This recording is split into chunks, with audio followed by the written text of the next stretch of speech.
As eleições municipais estão chegando. No próximo domingo, a TV Câmara e a Rádio Câmara vão divulgar e analisar as principais informações sobre os candidatos, a votação e os desafios que os novos vereadores e prefeitos terão a partir do ano que vem. E a cobertura da TV Câmara vai contar com a parceria das emissoras das Assembleias Legislativas. Uma delas é a de São Paulo. Eu converso agora com o repórter Jorge Machado, da TV Assembleia Paulista, por videoconferência. Jorge, boa noite. Qual o cenário das eleições no estado de São Paulo? Boa noite. Segundo o Tribunal Regional Eleitoral, São Paulo está pronto para as eleições do próximo domingo. Devo lembrar, o estado de São Paulo é o maior colégio eleitoral do país. São mais de 31 milhões de eleitores.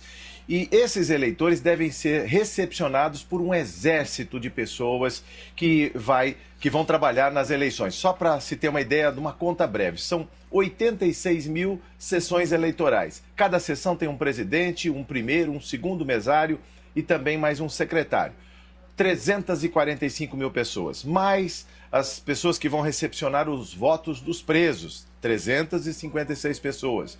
Mais os mesários que vão receber as justificativas, são mais 58 mil mesários. Contando ainda temporários, 226, funcionários do Tribunal Regional Eleitoral, 4.183, mais os juízes, 425, dá um total geral de 405.980 pessoas, funcionários que estão aí a serviço da Justiça Eleitoral. Lembrando que em todo o estado de São Paulo são 6.943 vagas para vereador, sendo os candidatos mais de 73 mil, um vestibular com cerca de 11 candidatos para cada vaga. O número de prefeitos são 645 municípios, 645 vagas, para um total de 1.993 candidatos. Sandra. Bem, Jorge, quantos eleitores vão às urnas na capital paulista? Você já falou o número do estado. E na capital paulista, são quantos eleitores e quantos candidatos?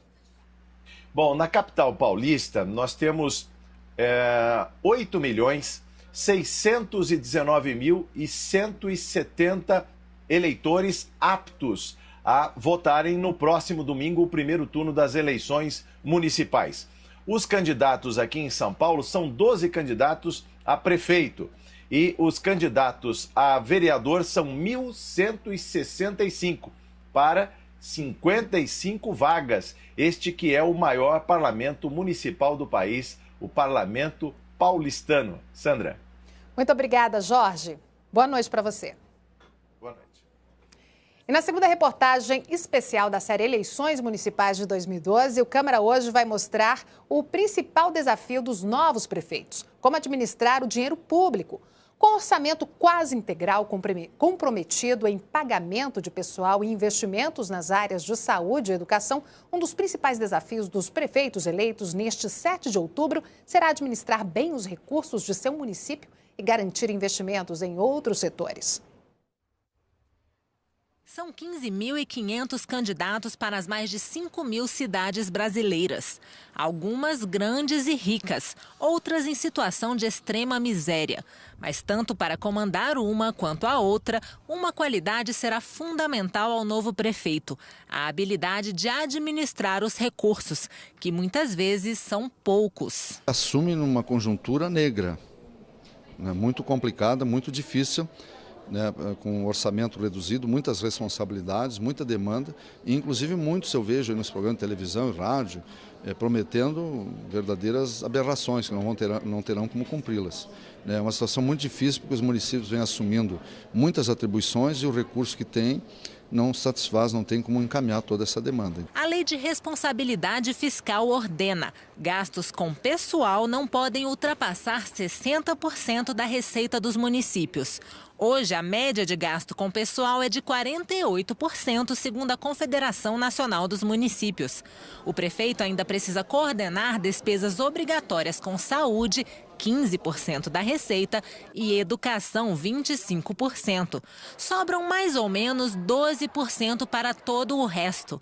Nesse cenário, só mesmo com muito malabarismo para garantir investimentos. Você tem que ter ainda o fundo de cultura, o fundo da criança e do adolescente, e você tem ainda os salários dos servidores, que muitas vezes, na maioria das vezes, está na situação do limite prudencial da lei de responsabilidade fiscal, que chega a quase 60% do salário. Quando você bota tudo isso, você vê que vai faltar investimentos, capacidade de investimentos. Por isso que os municípios brasileiros, eles têm uma dependência brutal da União. Bem administrados os recursos para saúde e educação, dá para fazer, mas para investimento é muito pouco, aí depende das emendas parlamentares e aí investimento do governo do estado também, e aí também a gente vê a qualidade do investimento, às vezes não é o que a gente necessita, o que a gente espera. O governo federal concentra praticamente quase todos os resultados dos impostos da sociedade e as prefeituras ficam de pilhas na mão aí,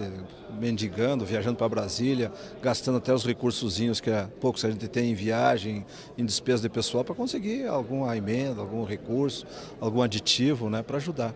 O professor de administração pública não concorda com a tese de que a União vem sobrecarregando os municípios com cada vez mais obrigações, sem repassar os recursos correspondentes. O que ocorreu é exatamente o contrário. Com a Constituição de 88, você fez um processo de descentralização e transferiu recursos para os estados e municípios e não mandou junto as obrigações. O professor aproveita para deixar um alerta para essas eleições. Nossos governantes, principalmente a nível dos municípios, eles são eleitos muitas vezes mais vinculados à questão da empatia pessoal. Os habitantes, os eleitores, têm que começar a mudar essa cultura. Tem que efetivamente olhar o perfil do candidato, a formação do candidato, o passado do candidato e principalmente se ele tem competência, formação suficiente para fazer com que as condições do município melhorem.